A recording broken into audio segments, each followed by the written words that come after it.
Hey, hi everyone. Welcome to your show, E-Coffee with Experts. This is your host, Ranmay here. And today we have Raven, who is the founder of BoldX Collective, which is an award-winning digital marketing and creative agency with us. Hey, Raven, how are you?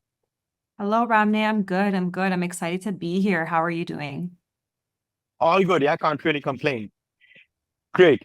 Raven, first of all, welcome to the podcast. To kick things off, can you share a bit about what inspired you to start your journey in the media and digital marketing industry? Yeah, definitely. So I come from a background of creative. So just growing up, I was always shooting content, photo, video, even before social media became so popular. It was just something that I loved to do. I love storytelling. Growing up, I would watch commercials and I would just break them down and almost observe every little component. What makes them different? Why do they stand out? How is this connecting with the target audience? I was just always so into it. And that is what led me into getting into the whole media space. I did some documentary filming and I did some photography, worked in fashion photography, and I just did so much creative work. But I wanted to look at the bigger picture. Mhm. Creative is one component when it comes to marketing, but there's so much more. There's analytics, there's data, there's branding. Why is your brand the way it is? Who are the faces behind the brand? What inspired you?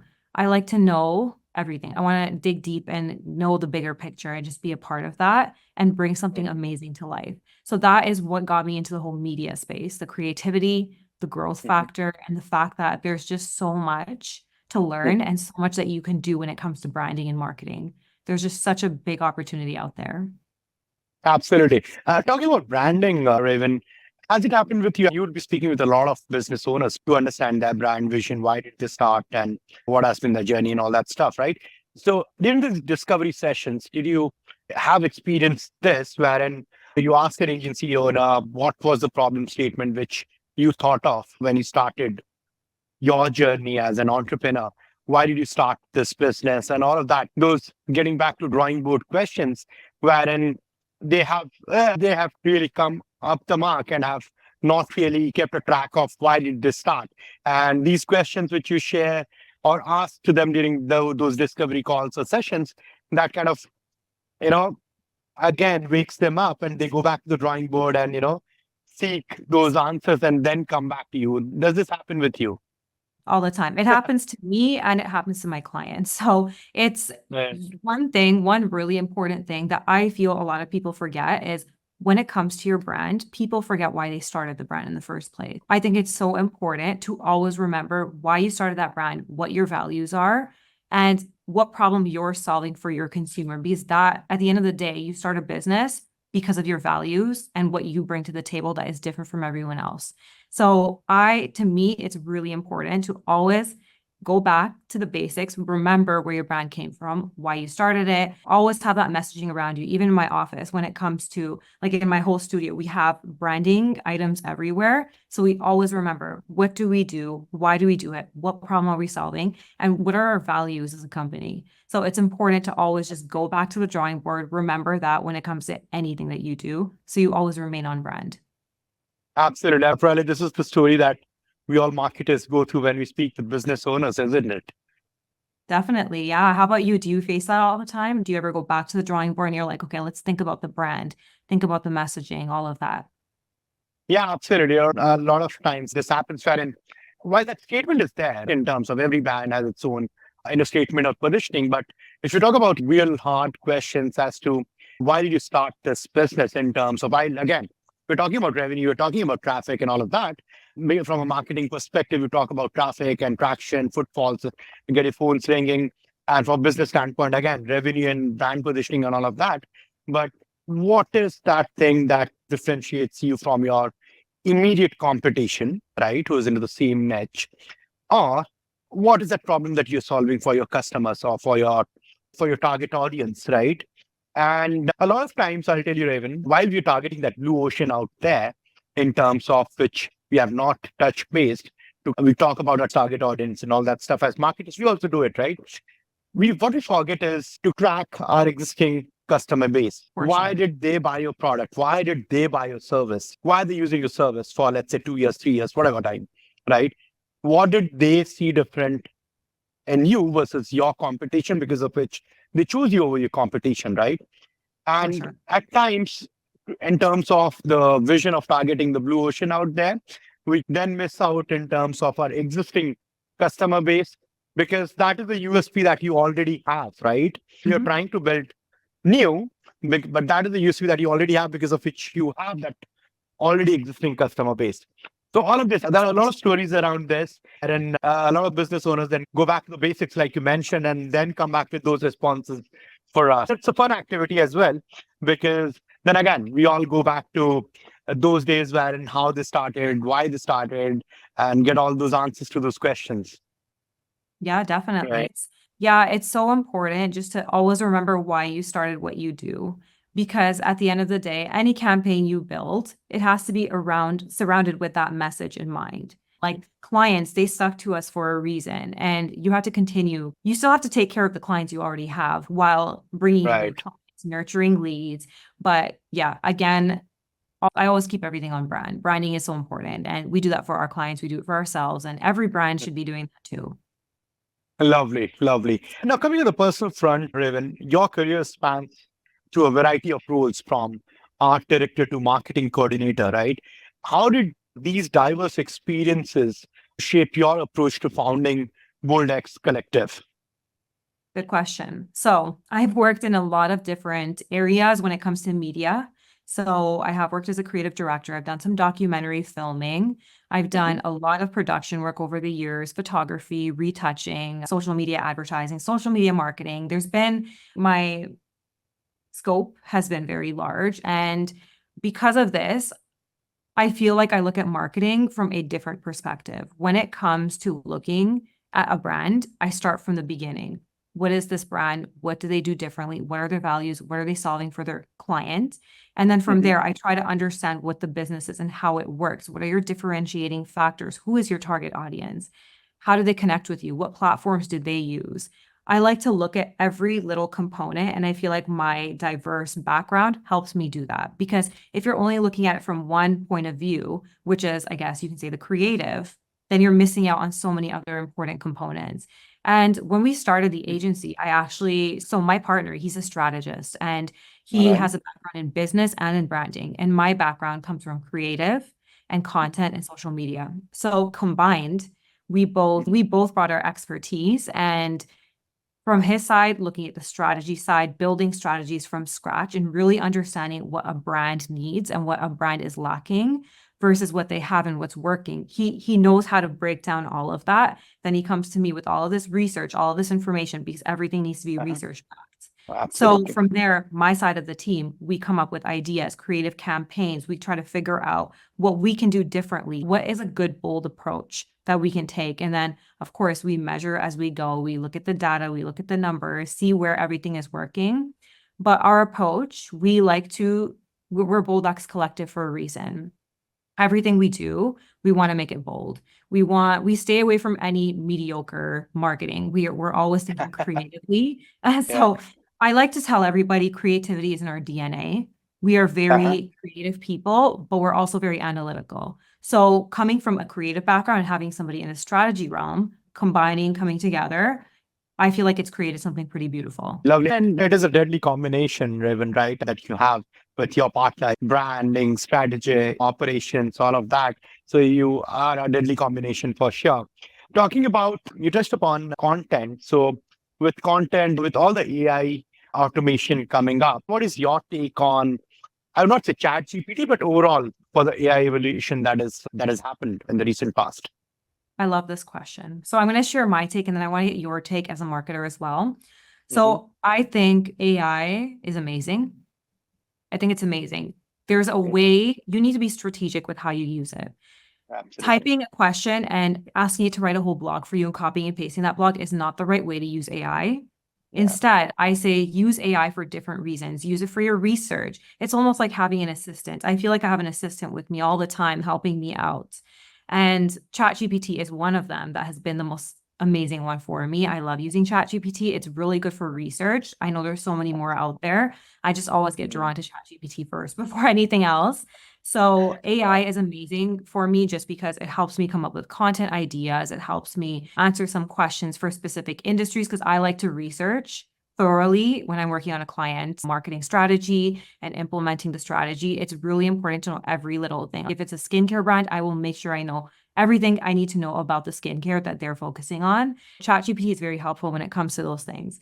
But one thing I always tell everyone stay away from is copying and pasting information from ChatGPT because it's not good for SEO. You know that because you work in SEO. I know a lot of people do that. They copy and paste an entire blog.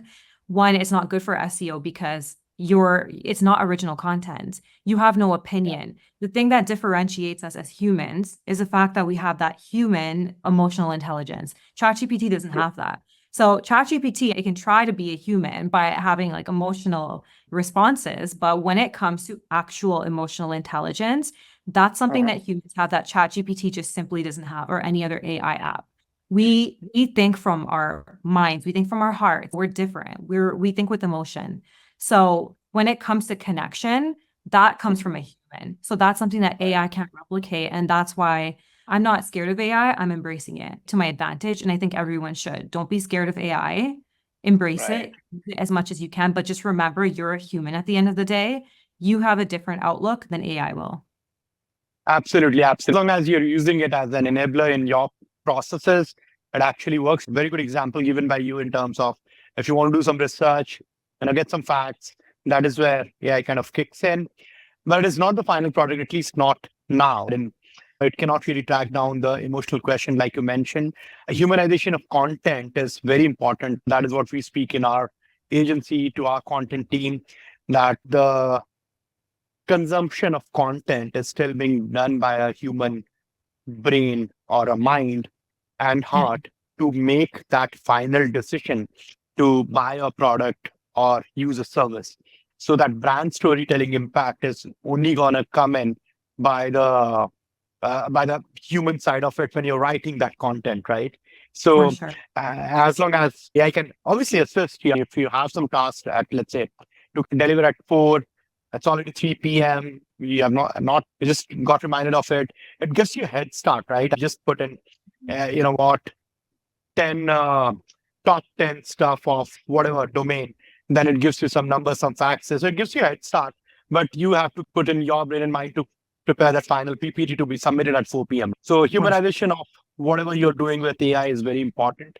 So that is how we approach it. And we are not, like you mentioned, like yourself, we have embraced it and we felt that our content team, which is a bit tech savvy, so the adoption was quite gradual, I would say, without any major hiccups. And yeah, it has been quite a blast since the chat GPT has been there. Yeah, for sure. Do you guys use AI often? Yeah, we use AI. Obviously, we have human written content because we still believe For we are sure. old school that ways. We are old school that ways, wherein we believe that content has to be written by human minds and heart and hands, right? It's because, like I told you, the example, it is going to be consumed by humans, right? If you want to wristwatch, right?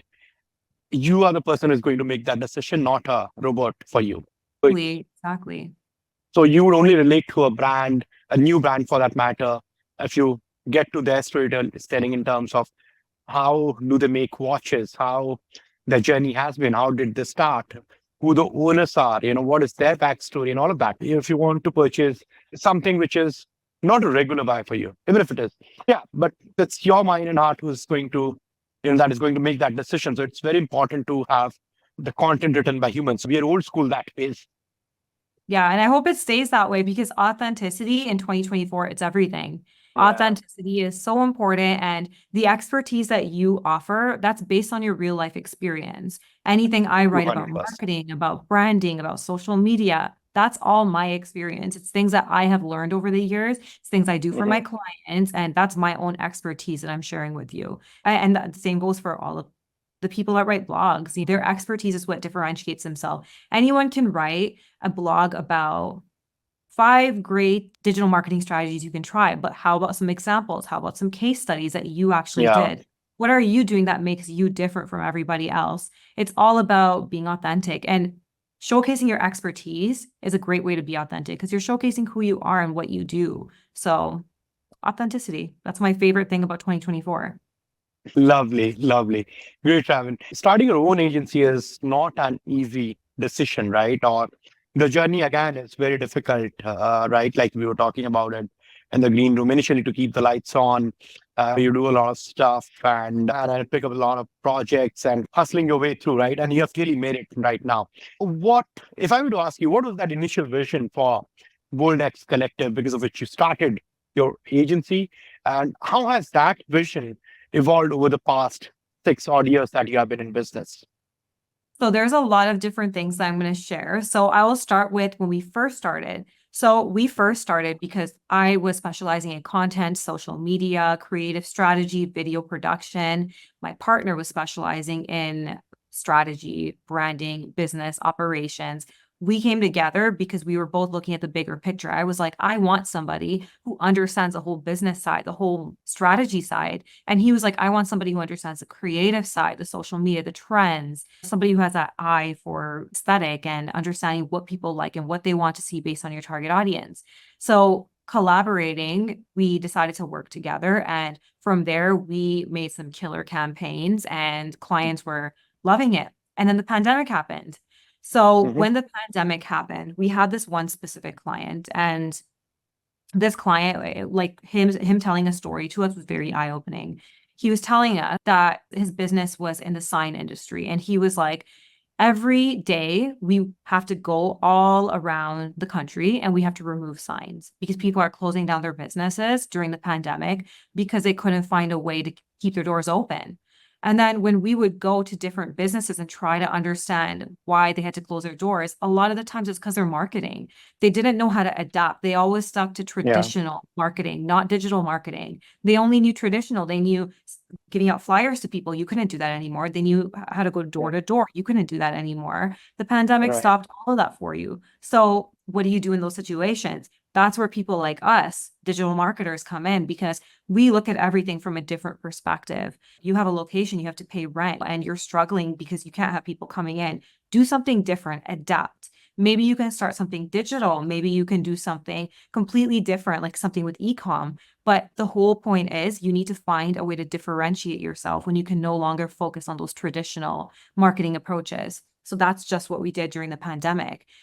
Our goal was we want to help as many businesses as possible so they don't have Hmm. to close their doors. So that's what we did. We just tried to find businesses, find their problems, find their pain points, and see how we can help them digitally by building strategies, pursuing different marketing efforts depending on the brand, because everything is tailored. There's Hmm. no one size fits all approach. Yeah, we came up with strategies for each of those brands. We helped implement them. We helped grow the brands. And that to me was so big because it brought so much passion out of me. We helped Yeah. businesses stay open during the pandemic. Like that is a really big deal to me. And one of our clients, I still remember to this day, she comes to us and she said, this is the first Christmas I've ever been able to give my employees bonuses. So that warmed my heart. I was like, wow, that is what happens when you pursue something, like you touch and like you pursue something that you just have never done before. You're willing to adapt and try something new. And that's what drove so much more passion. And we just continued growing from there and just going hard with marketing. And yeah, our whole team feels the same way. We love the industry, we love marketing, we love business.